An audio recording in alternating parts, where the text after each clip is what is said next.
Uma outra coisa importante. O significado funcional... Hoje, pois não. Sou eu, Cleves. Fala, Geraldo.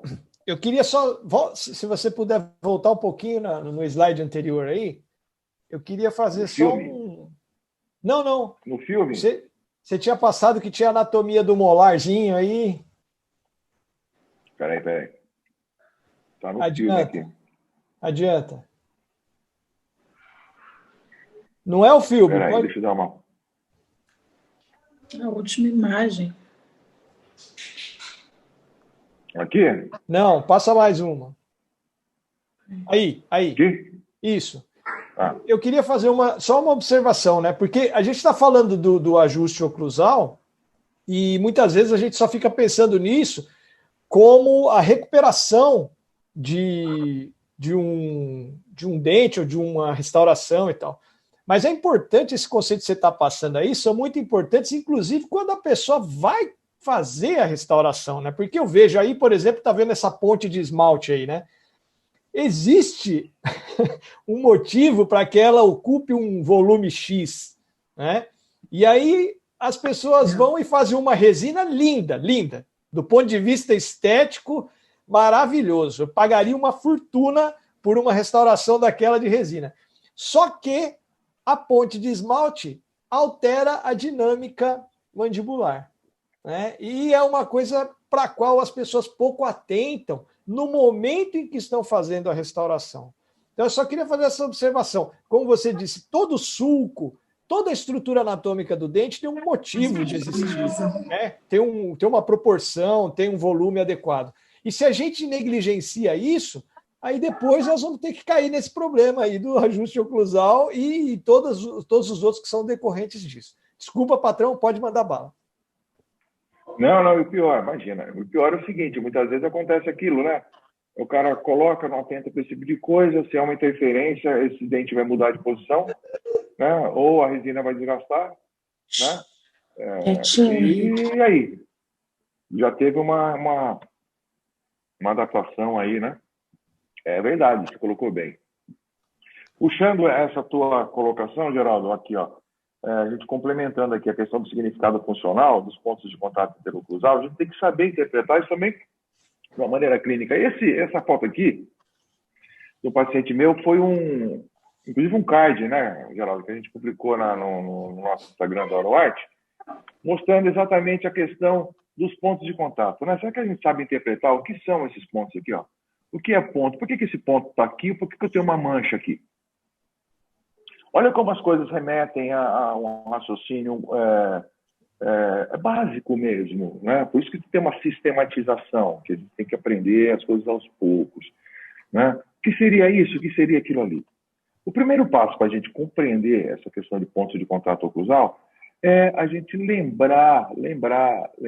Eu vou aumentar aqui a imagem aqui, lembrar de uma questão interessante. Eu não sei se todos vocês tiveram na faculdade, eu sei que na nossa área de atuação é oclusão, prótese, encerramento progressivo e tal. A soco de seguranças e todas essas emoções que vieram a esse fim trágico que foi a morte dele.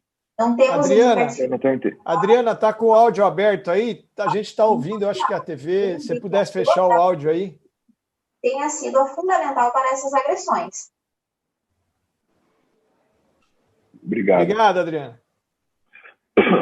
Então, é uma coisa, a gente remete-se, né, atrás a um ensinamento, a um conceito básico, né, sobre análise de anatomia oclusal. Não aquele negócio de cúspide somente isso, é uma coisa um pouco mais avançada, que é exatamente a consideração dos dentes no que concerne ao seu elemento mesiodistal, né, são as arestas longitudinais, que a gente chama, né, e as arestas oclusais. Então, olha como fica mais fácil. Se eu projetar isso, na hora que eu estou vendo lá o mapeamento, eu vou entender, por exemplo, que esse contato aqui, ó, a nossa direita, né, uma mandíbula, tenho esse contato aqui e a mandíbula desvia, né? Ela desvia para frente, ela vem para frente em função desse contato. Desse outro lado também, desse outro lado um pouquinho para o lado. E esse ponto de contato aqui posterior é uma consequência desse deslizamento. Então, aqui ocorreu primeiro, aqui depois. Se a gente não tiver em mente essa dinâmica, né, fica complicado. E muitas vezes, gente, o que acontece? É muito difícil eu captar isso se eu não fizer um condicionamento neuromuscular. Né? Porque o que acontece? Pelo mecanismo de fuga que a gente tem, o sistema nervoso central nosso, o corpo inteiro. Tudo que me atrapalha, eu crio um outro mecanismo. É assim quando a gente machuca a ponta do pé e manca, né? Eu crio outro jeito de pisar, e se isso aí continuar durante muito tempo, vamos dizer assim, eu mecanizo esse movimento novo, e me dá problema lá atrás, depois de coluna, uma série de coisas, tem que ir lá trabalhar com fisioterapia para voltar e ver qual que é o problema inicial e tratar. É a mesma coisa aqui. Eu tenho essa interferência, de tanto com essa interferência, o sistema neuromuscular, ele mecaniza uma outra forma de fechamento. E isso ocorre durante a vida inteira nossa. Só que isso acaba se tornando patológico em alguns casos. Então, você se acomodar e dizer assim, quando eu tenho dor, eu trato. Se eu não tenho dor, não trato. Desculpa a minha posição, mas isso é um pouco equivocado. Né? Porque você pega no caso na ortodontia, é recidiva na certa. É recidiva na certa. Ainda mais com o periodonto que foi mexido, tracionado, com toda a liberação de carga, aqueles fatores que a gente colocou determinantes de alteração, que vai ter problemas. Então, esse é um ponto interessante. Uma outra coisa interessante, há muito tempo atrás, eu falo muito tempo porque isso desde o ano 2000, mais ou menos, a gente tem, por exemplo, o sistema T-Scan. Hoje o T-Scan ele é comercializado pela Bausch, é uma empresa que faz uso muito carbono, papel, particulação da Bausch. Então, isso se usava há muito tempo, que é uma tentativa que, na verdade, é um sensor que você colocava em boca, o paciente colocava. Os sistemas digitais já existem há um bom tempo, a gente já trabalha com eles há um bom tempo. E o grande problema dele aqui era que ele tinha uma espessura de 150 micrômetros. Então, na hora que o paciente fechava a boca, antes de entrar em intercuspidação, ele já começava a acusar. Então, o que a gente tinha aqui, que a gente brinca, né? A gente tinha marcava a intenção do contato. Né? Acabava marcando a intenção do contato. Hoje se diminuiu um pouco a espessura do sensor, mas ainda não está no mesmo nível que, por exemplo, um papel da Bausch com 15 micras ou o Acufilme com 15 micras, que é mais ou menos aproximadamente o grau de intrusão periodontal. Ô, parceiro, tem algumas coisas aí, algumas perguntas aí, eu acho que no chat, aí, se você quiser ler aí depois, fica à vontade aí. Não, tem uma observação do Aloysio aqui, só que foi em 1996, isso aí. Eu não tinha nascido, eu não tenho como saber essa data aí, mas ele falou que era. É isso aí. Eu acho que eu também não, viu? Não tinha nascido. Mas vejam só que interessante, né? Então, o sistema ele é muito interessante. Ainda não nos dá, viu? Eu sempre coloco isso. O sistema digital aí, esse sistema prometido, ainda não nos dá. Por que ainda não nos dá? Porque logo a gente vai ter, né? É o que eu gosto, é o que eu quero. Algumas coisas melhores. Mas ele te dá a intensidade de carga. Infelizmente, eu não consigo colocar aqui os dentes ainda, entendeu? As interfaces para esse tipo de programa ainda estão sendo desenvolvidas. Em breve, eu acho que bem breve, a gente vai ter coisa legal aí. E vamos testar, né? Nosso objetivo é testar, né? O objetivo é testar. Agora, por que isso é importante? Contato é importante, né? É importante porque a gente tem que entender que durante a mastigação é uma coisa básica, né? Parece básica, mas às vezes a gente esquece um pouco disso, né? Na mastigação, o dente não se toca. Ele só vai se tocar quando os alimentos estiverem numa consistência bem pequena. Aí você vai ter toque dentário. Esses contatos dentários, eles vão estimular a propriocepção periodontal. Né? Esses proprioceptores periodontais, eles vão enviar, né?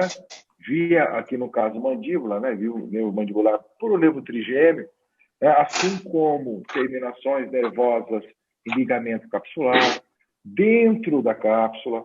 Né? Olha como é importante. Dentro da cápsula eu tenho 4 tipos de proprioceptores e um nociceptor. É muita coisa. É um sistema altamente controlado. Altamente controlado e sofre influência, né, dessas alterações oclusais, né? Então, eu vou ter interferência no fuso, vou ter interferência no fuso neuromuscular no músculo, no órgão tendinoso de Golgi, no tendão, né? E em ligamento, né? E na própria cápsula articular.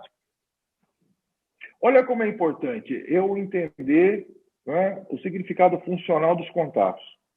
Então, essa informação vai lá para o sistema nervoso central, né? E durante a mastigação, esses estímulos proprioceptivos, eles são lidos, né, no núcleo aqui do mesencéfalo, né, que trata especificamente de interpretação disso.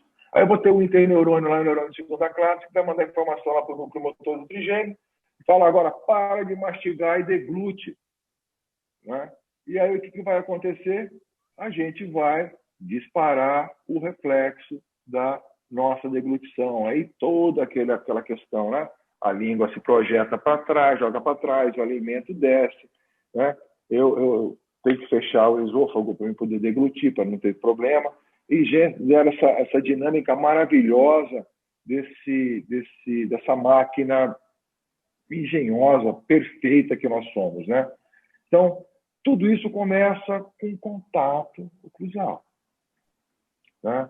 Tudo isso começa com contato oclusal, né? Influenciado por toda a dinâmica, né?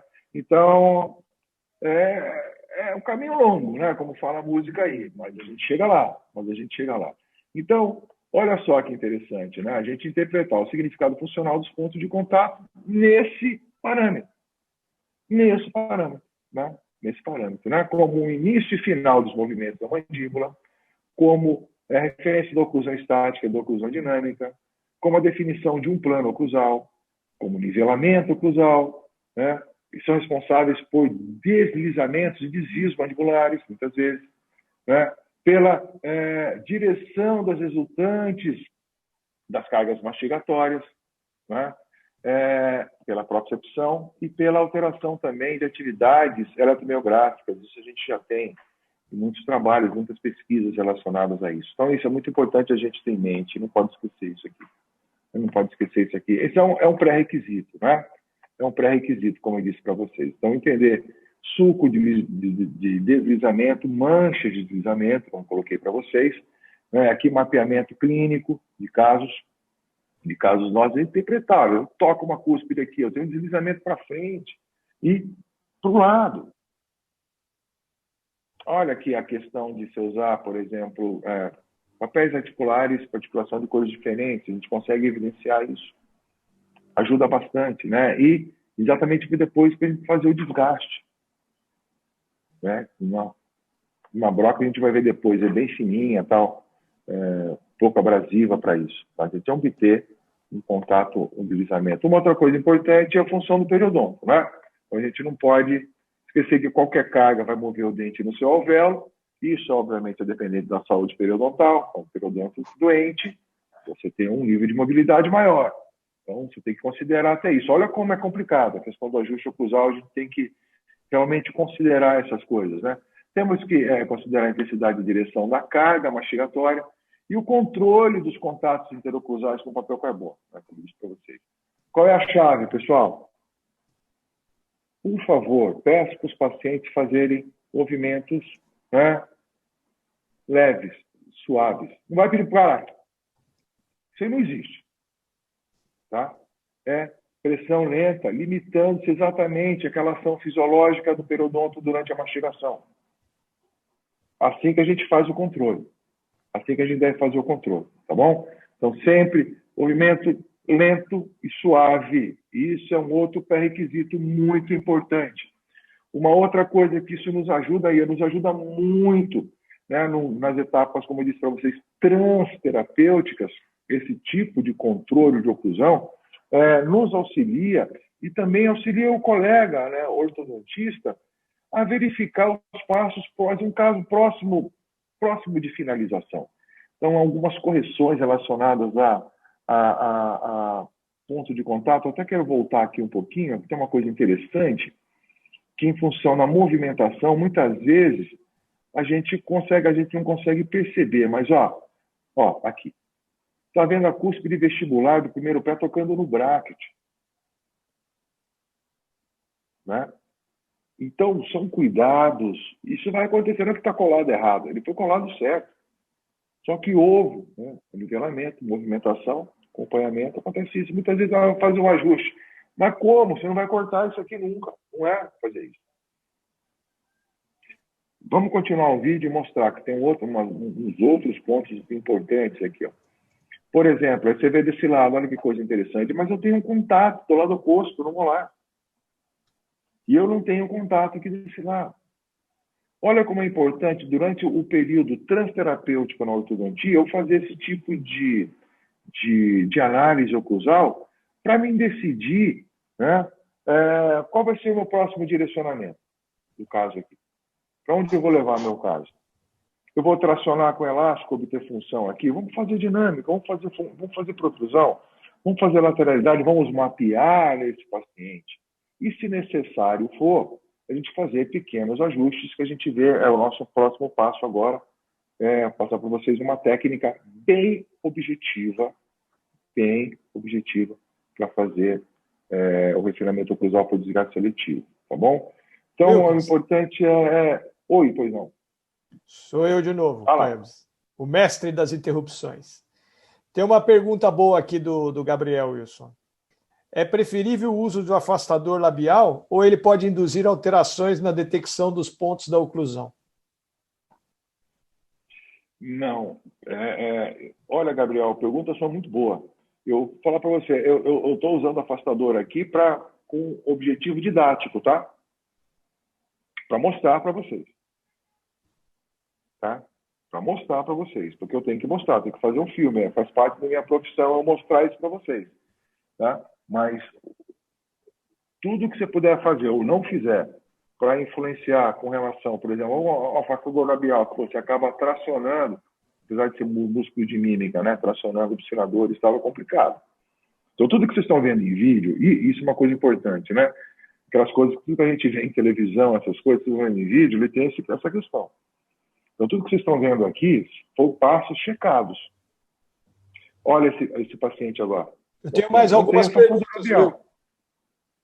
Manda ver. Entendeu, Gabriel? Então, na clínica, mesmo no consultório, não use, não.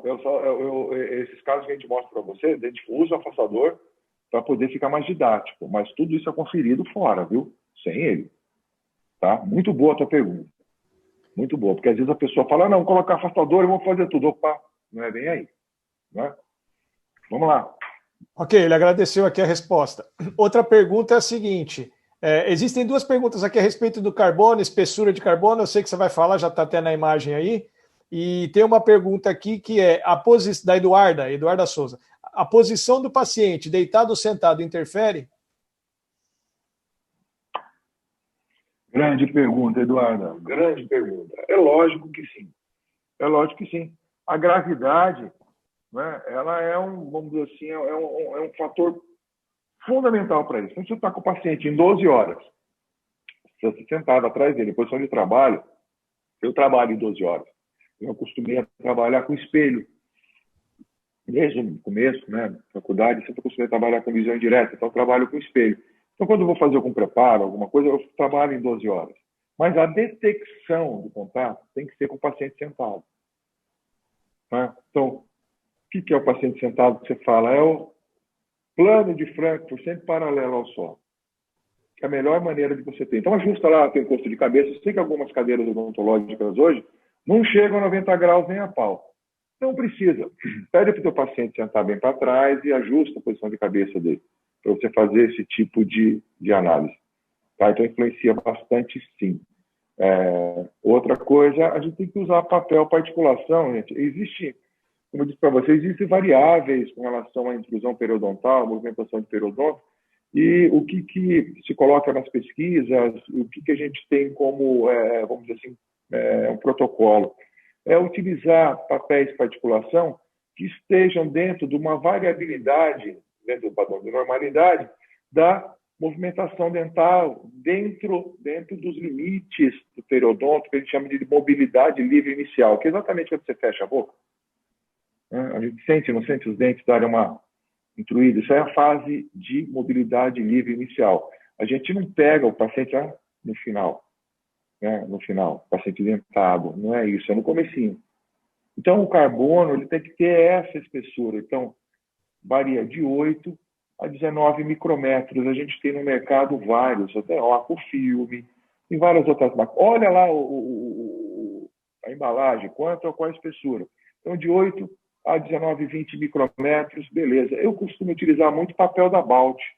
Tá? Eu costumo importar, eu peço, compro esses papéis em rolo aqui, são 20 metros de papel. Nossa, aí dura 5, 6 anos. Né? Você usa muito, eu uso muito isso. Então, eu trabalho sempre com cores diferentes, para mim poder, mapeando em centro, mapeando em habitual, mapeando em lateralidade, para mim poder ter uma visão, né? Entender? Porque às vezes uma cor só se confunde tudo. Ok? Acho que essas as perguntas, Cláudio. Tinha uma sobre sempre usar carbono fino ou há situações onde você deve usar um carbono mais grosso. Acho que foi se não me engano, foi a Liliane. Isso, foi. Controle oclusal.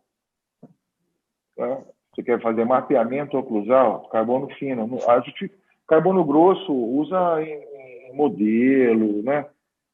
Mas em boca não. É carbono fino. Você pode até usar carbono spray. Carbono spray, né? Na verdade, o contexto é diferente. Você faz o spray, pinta e depois pede para o paciente fechar. E aí remove a tinta. Aí você analisa pela remoção da tinta, né? Não pela posição da tinta, tá? O Aloysio está fazendo propaganda de... O Aloysio tá ganhando dinheiro aqui. Ele está fazendo propaganda de carbono aqui. Está falando os nomes aqui, ó. Cota e Ângelos. Tem. Então, tem vários, sim, tem vários. Então, e os critérios para fazer esse ajuste, né? Bom, primeiro, eu tenho como disse para vocês, eu tenho que entender que a oclusão ela tem que ser reproduzível e tem que ser uma técnica que tenha praticabilidade. Então, eu faço e você faz, não adianta eu fazer. A técnica do Wilkins, não. Isso não existe, né? Técnica tem que ser reproduzível. Todo mundo tem que fazer do mesmo jeito, tá? Então, ela tem que ter reprodutibilidade para mim poder confirmar o resultado. E é isso que a gente vai tentar passar para vocês, com relação a diagnóstico e planejamento. Bom, primeira coisa, para a gente relembrar, hein? A gente entrar em técnica. A gente vai entrar já na última fase aqui. Primeira coisa, a minha intercuspidação é harmônica? Qual é a minha referência para análise? Essa é uma pergunta que eu tenho que responder. Eu vou fazer IMH? Posso fazer IMH? Posso, se ela tiver dentro de padrão de normalidade. Tá, beleza, não tem problema nenhum. Mas ela está ou não está? Isso tem que responder. Porque isso vai te dar consequência lá na frente. Ok? Isso vai te dar uma consequência lá na frente. Então, como eu disse para vocês, harmonia com relação a quê? Musculatura, posição condilar, né? A gente já conversou bastante sobre isso. O não está harmônica, se não está harmônica, a gente tem que usar aparelho antes. Tá? Então, em várias situações, muitas vezes, até em ortodontia, é um caso aqui. Esse caso aqui foi um caso com relação à colagem, que a gente teve não mandou lá o segundo molar, né? Então, né? Os ortodontistas vão ficar bravos comigo, mas eu fico também bravo com eles. Pô, mas eu está com interferência no segundo molar. Falei, pô, mas você não mandou o segundo molar. Então, né? Enfim, eu sei que as dificuldades técnicas também existem. Eu estou falando de brincadeira, viu, pessoal? Porque o legal da odontologia, por isso que é a minha paixão, a gente consegue discutir naquele ponto que existem vários caminhos, mas eles têm que ser fundamentados. Então, aqui foi um torque excessivo, então a gente tem que mudar um pouquinho o torque, mas a gente tinha algumas dúvidas com relação a isso, e foi feito no paciente um aparelhinho oclusal, aqui no caso inferior, um aparelho plano inferior e tal, para poder se trabalhar com mais precisão, é isso? Uma outra coisa importante, eu tenho que fazer um diagnóstico, uma revisão das restaurações e próteses existentes na boca do meu paciente.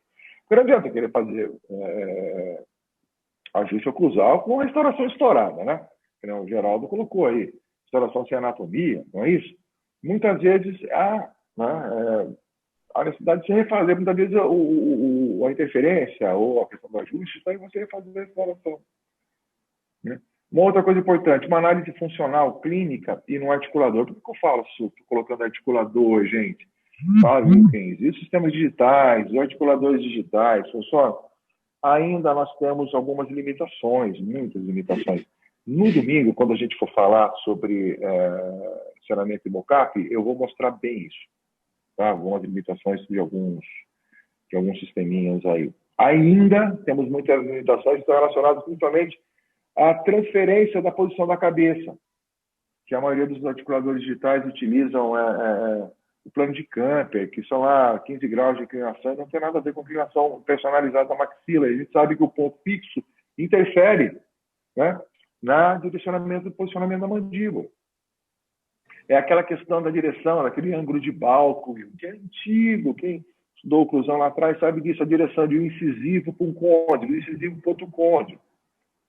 Isso interfere na dinâmica totalmente, inclusive com relação a posicionamento, a verticalização, a ângulos de verticalização dos incisivos, para a chave de desoclusão, que o ortodontista precisa muito disso, em análise funcional. Oi, então, ainda nós não... Oi. Adivinha quem é? Adivinha. Ó, quem será, não? Você está falando disso daí, ângulo de balco e tal, toda essa personalização aí do articulador, e eu queria só que você falasse um pouquinho, por exemplo, desses aumentos que são feitos indiscriminadamente na bateria anterior, né? Vamos aumentar incisivo, vamos aumentar canino, vamos deixar o negócio mais estético, melhorzinho aqui e tal. E diretamente em boca, muitas vezes você faz um mocap aí digital, ou mesmo que não seja digital, um enceramento sem essa montagem no articulador, só em máxima intercuspidação. Será que isso aí influencia alguma coisa em todo esse processo que você estava explicando ou não? Nossa. Principalmente, eu tenho até eu tenho receio, não receio pela técnica, porque é uma ferramenta muito interessante. Quando você faz, por exemplo, lembra do DSD, que saiu os primeiros DSD, Digital Smile Design, quando você fazia toda essa análise que está dizendo desenho e foto, é uma coisa sensacional, né? Você mostra lá para o paciente que fica, os negros usando como ferramenta de marketing, tal, bacana, tal. Mas a gente vê o cara falar sobre proporção, sobre dente, mas num plano só. Num plano só. Aumenta a dente, e aí aumenta o ângulo de balco, aumenta a distração do côndilo. Como é que faz isso? Você vai fazer isso com lente de contato, com faceta? Todas as restaurações, essas lentes de faceta, elas vão aguentar isso? Será que elas vão aguentar? Não vai. Não vai. Você vai ter problemas. Né? A gente tem problemas tentando fazer, né, dessas formas, de uma maneira mais correta, né? E o Aloysio tem uma pergunta aqui. Fala, Me corrija se eu estiver errado. Maior overbite, maior probabilidade de DTM. Então, não, a gente não pode falar DTM, Aloysio. A gente vai falar assim, maior overbite, maior exigência ligamentar. Dos ligamentos articulares, né, intracapsulares, em disco. E aí você vai colocar assim, se esse indivíduo ele é assim em função do perfil facial dele, então todo o sistema dele foi adaptado dessa forma. Agora, se você pegou o paciente, como o Geraldo está colocando, eu acho que talvez esse seja o direcionamento da sua pergunta. Você pegar um paciente e não considerar isso, esse perfil, e aumentar indiscriminadamente por uma questão, às vezes, estética, né, você vai poder gerar problema. Gera sim. É o fenômeno que o pessoal chama de distraction, né, intraarticular. Isso é complicado, não sei se eu te respondi, mas é mais ou menos isso aí. Então, a gente tem que fazer essa análise funcional na clínica e no articulador, a gente vai ver. E, para segurança, né, conhece aqueles ditadozinhos dos nossos avós, assim, canja de galinha não faz mal para ninguém. Cuidado, precaução, não faz mal para ninguém. Teste, antes de você colocar na boca do paciente, verifique os resultados. Aonde você pode verificar os resultados, simular resultado? No articulador. Tá? Então, você pode até transportar isso para o sistema digital. Mas se você não souber trabalhar no articulador e interpretar isso, você não vai conseguir usar a ferramenta digital. Pode ser muito difícil. Você vai ficar, vamos dizer assim, refém de templates, de padrões que o próprio programa te dá. A gente vai discutir algumas coisas sobre isso depois, na próxima aula. Então tem que tomar cuidado. Alguns templates entram, funcionam. Outros não. Outros não. Então a gente está trabalhando com uma coisa bem específica aqui, né? Ajuste oclusal e dentes laterais. É uma coisa bem específica. Podemos colocar assim como uma coisa assim realmente para profissionais que têm, eu até entendo, né? Que já tem uma experiência profissional, eu entendo perfeitamente. Talvez um recém-formado ou um clínico que ainda não tem habilidade ou não está feito esse tipo de tratamento, tem dificuldade para isso, mas, não fiquem preocupados.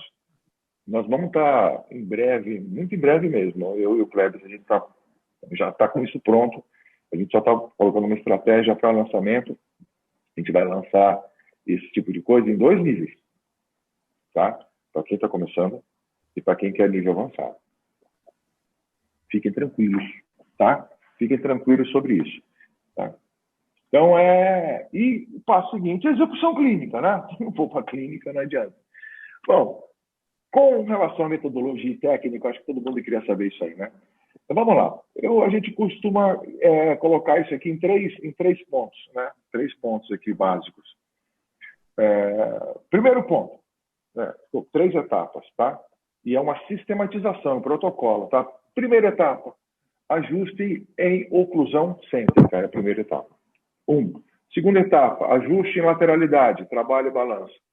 E terceira etapa, ajuste em protrusão se ainda tiver dente. Estou brincando. Não é seletivo. É seletivo. Então, vamos lá. Primeira consideração é ajuste em cêntrica. Depois, ajuste em lateralidade, trabalho e balanço. Depois, ajuste em protrusão. Ok? Não esqueçam disso. Então, com relação ao ajuste em cêntrica, primeira coisa, como eu disse a vocês, se existem facetas e manchas de deslizamento, para me entender, né, exatamente onde desgastar. Eu vou ver uma faceta dessa, eu vou desgastar aqui no ponto inicial ou vou desgastar aqui embaixo. Né? Muitas vezes, essa resposta, a gente olhando somente dessa forma, a gente não consegue ver. Né? A gente tem que ver o ponto inicial em cêntrica, por isso que é importante a gente levar esse articulador. Onde toca primeiro? Estou tocando primeiro aqui, então aqui eu vou ajustar. A gente vai ver lá, mais um pouquinho mais à frente aí. Né? Uma outra coisa importante, ainda em oclusão cêntrica, né? Se eu tenho contato prematuro, imagina ali, ó, eu não vou entrar aqui, especificamente hoje, na questão de, olha, técnica, cúspide tal. Não, eu vou tentar colocar isso de uma maneira mais lógica para a gente poder pensar, a gente poder raciocinar, tá bom? Aí eu tenho lá um ajuste em oclusão cêntrica, eu vejo lá no meu mapeamento um contato prematuro entre uma cúspide cêntrica e uma fossa. O que eu faço? Eu aprofundo o sulco da fossa ou desgasto a cúspide? O que vocês acham? Vamos lá, agora eu que estou perguntando para vocês. Hã? Devolvendo na mesma moeda, hein? Vamos lá.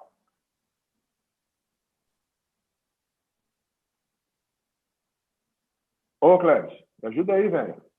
Cara, não tem nenhuma manifestação aqui, hein? Ninguém quis responder essa. Vamos lá, é difícil. Você acha que eu sou bobo? Eu taquei pergunta difícil para vocês. Tá? É lógico. Né? Olha, o ajuste à oclusão cêntrica a gente tem que levar... Não faz nada. Tem gente que falou, não faz nada. Olha o que a gente tem que colocar, porque assim, ó, a gente pega, isso aqui é um caso, desculpa esse caso aqui, é um caso antigo meu, que estava em slide ainda, mas são aqueles casos que você não quer perder, né? Cada caso clínico é único, então a gente não quer perder. Então, é que eu fiz a foto, fica um pouco comprimido, mas vamos lá. A gente pega, por exemplo, ajuste de oclusão, essas manchas enormes, né? Como eu disse para vocês, manchas enormes, toca dizia, mancha enorme, e a gente vai fazendo o ajuste, ó, nivelando até a gente obter contatos piriformes e tal. Mas eu quero voltar à minha pergunta. Sabendo que eu estou enrolando, porque eu quero que alguém pergunte. Eu estou vendo coisa aí, ó. Responder aí. Né? Ninguém respondeu nada? Eu quero sair daqui, da esquerda, e vir para a direita. É isso. É isso aqui, é o mesmo caso, hein? É o mesmo caso. O mesmo caso. Hã? Voltar à pergunta. Eu enrolei, ninguém perguntou nada, ninguém respondeu nada. Geraldo, tem alguma coisa no chat aí ou não? Tem umas observações aqui. Cúspide em fundo de fossa é o esperado. Tem uma questão aqui. Gabriel, caixão e vela preta.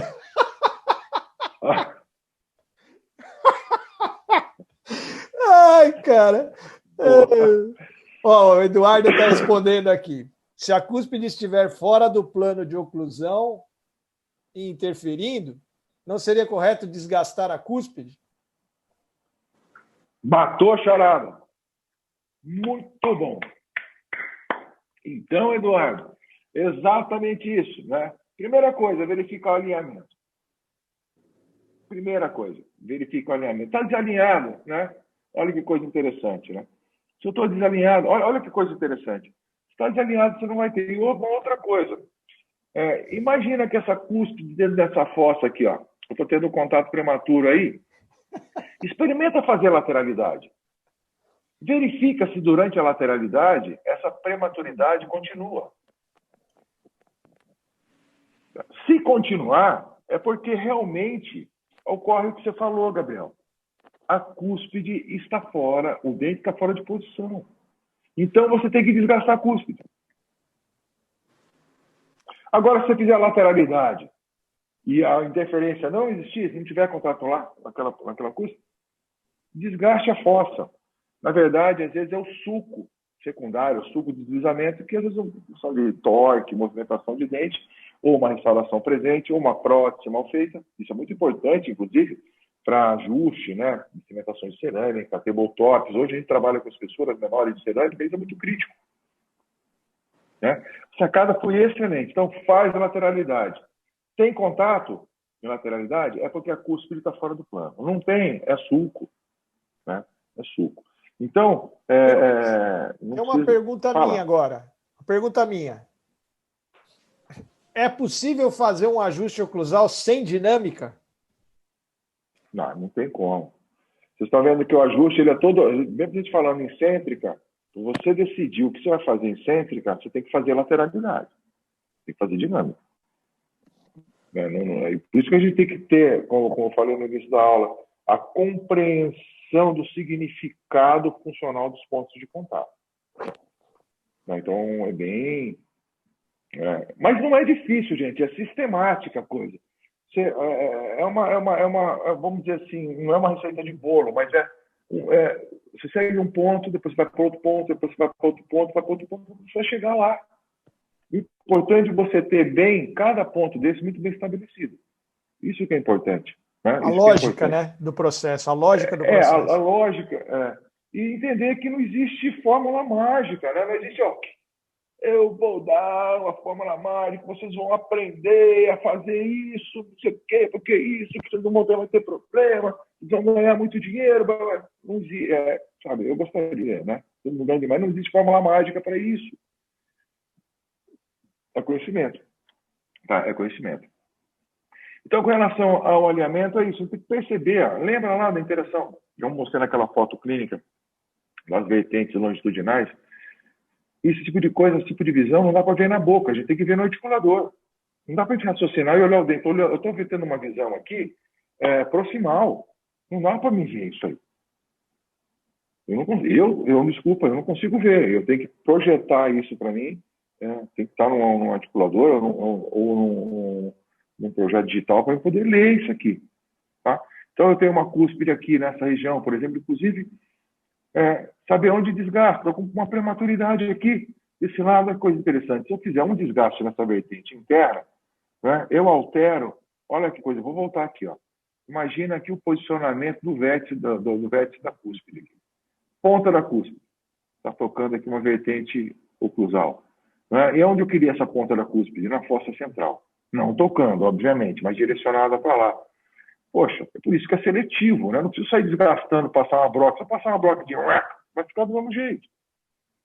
Então, eu saber que eu posso desgastar uma vertente oclusal, para me direcionar, eu vou transferir aqui a minha ponta de cúspide que está aqui no azul para o laranja.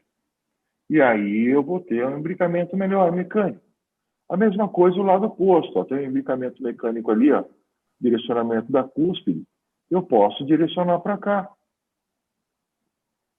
Por isso que a gente chama seletivo. E, lógico, tudo isso limitado à espessura de esmalte, né? Até a gente ter exatamente isso. Ah, não, eu tenho um contato aqui enorme, só toca essa cúspide, a cúspide palatina que devia tocar, que só toca no lado. Mas como é que eu posso fazer para melhorar isso aqui?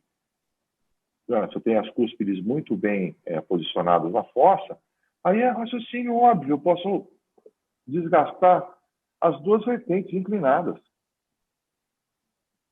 Né? Então, a gente tem que raciocinar em cima disso aí. Né?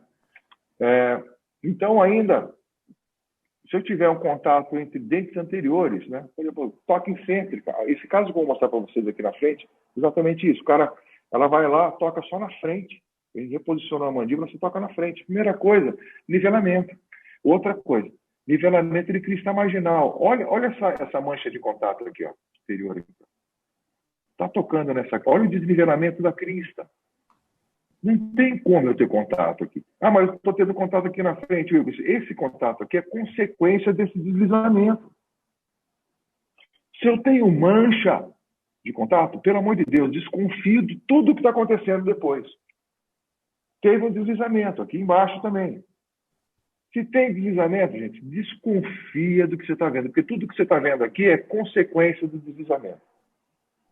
Né? E aí, é lógico, dependente da inclinação de cúspide, a parte mecânica, se vai para trás, para frente, para anterior. Então, desconfia. Tem mancha e desconfia. Tá? Desconfia. Ainda com relação aos dedos anteriores, entre isso, né? Desgaste inferior, desgaste superior, veja o nivelamento dos inferiores. Tá? Depois que você desgastou, fez esses ajustes básicos de oclusão cêntrica, você vai fazer o ajuste de lateralidade, trabalho em balanço. Então, a intenção aqui não é mais remover contato prematuro, é eliminar a interferência. E aí, a tua missão sempre é manter, né? Ou obter, no caso de você não tiver, o guia em canino. Né? Não esquece, né, essa metodologia que eu passei para vocês, quando você faz esse tipo de ajuste em cêntrica, considerando a dinâmica, a maioria dos contatos, das interferências e lateralidade, você já suprimiu. Por isso que é seletivo. Então, você vai ver uma outra coisinha aqui, muito pouco. Wilkins. O próprio ajuste cêntrico. Oi, fala. Tem umas perguntas. Fala. Manda ver. Uma pergunta do Eduardo aqui. Talvez seja necessário, para quem está começando a fazer ajuste, usar um desprogramador para iniciar o desgaste. Aí ele complementa, me parece que pode-se ter mais controle no desgaste. Isso, Eduardo. A metodologia que eu vou passar para você não é com gig desprogramador. É com aparelho plano e registro intraoral de Guise. Eu vou passar agora, mais à frente, um vídeo para você ver. Não dá para fazer ajuste direto em boca, eu sou contra também. Primeiro você tem que recondicionar a musculatura, posicionar na posição que você quer para poder fazer ajuste. Isso é fato. A gente não utiliza gig, tá? O gig desprogramador, em função da gente ter umas diferenças de opinião relacionadas ao efeito neuromuscular dele. Tá? Mas são diferenças de opinião. Pode utilizar sim o gig desprogramador. Algumas pessoas utilizam. A gente utiliza o aparelho plano e o registro intraoral, que é uma outra técnica. Mas você tem razão. Você tem que trabalhar com a musculatura antes, para depois relacionar. Ele disse aqui, Wilkins, ele disse aqui que não está falando de gig, está falando de desprogramador de NEF, desprogramador de CORS. Uma pergunta do Gabriel, desprogramador de CORS? Sim, desculpa, eu entendi mal. Achei o gig, me colou na minha cabeça desprogramador, mas perfeito, Eduardo, é isso aí. Perfeito. Tem um outro comentário, uma pergunta, Wilkins, da Maria José, que se nesse caso aí que você mostrou, ela não poderia fazer um ajuste por acréscimo, dar uma geral nas restaurações. Sim, sim. Isso é uma avaliação clínica, né? A dimensão vertical ali que você chegou naquele contato, eu vou trabalhar com essa dimensão, eu vou acrescer. Perfeito, a tua observação foi perfeita, né? É aquela questão clínica. Aquela questão que eu falei no começo lá, a gente tem que verificar a questão do determinante de oclusão. Olhei, eu estou com alteração de dimensão, não está normal, eu vou trabalhar com acréscimo, né? Eu estou falando só de desgaste seletivo, mas perfeito a tua colocação. Isso aí. É isso aí. Beleza aí, parceiro? Beleza. Só o Eduardo que fez uma observação a respeito do desprogramador de NEF que tem superfície plana. Só para deixar claro, eu acho que a questão aqui não é quando o Wilkins disse que a gente não utiliza o desprogramador, que a gente prefere utilizar o aparelho plano, que também tem superfície plana, né? Por esse fato, talvez você tenha dito aí a respeito disso, Eduardo. A questão é o tempo de utilização e a resposta muscular. Então, a gente acredita, e os trabalhos que a gente tem realizado e se baseado, eles mostram que é necessário esperar aí 3 meses, 90 dias, para que haja uma resposta muscular compatível com um melhor posicionamento articular. Acho que é só isso aí, a diferença é baseada nessa. Estou errado, Wilkins? Não, é isso. É uma diferença de técnica, né? Aí mas o objetivo é o mesmo. Ele colocou aqui, ok, perfeito, com certeza. Beleza, então, acho que é isso. Foi já respondida da Maria José. Pode seguir aí, parceiro. Valeu.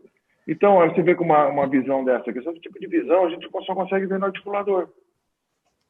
Eu não tenho como chegar dentro da boca e olhar também. O sistema digital me dá esse tipo de visão. Gente, eu não sou contra, viu, o sistema digital. Muito pelo contrário, eu tenho uso. Mas a gente tem que interpretar as limitações de cada ferramenta, né? Eu costumava falar para alguns alunos meus, eu não sei quem está presente aí, mas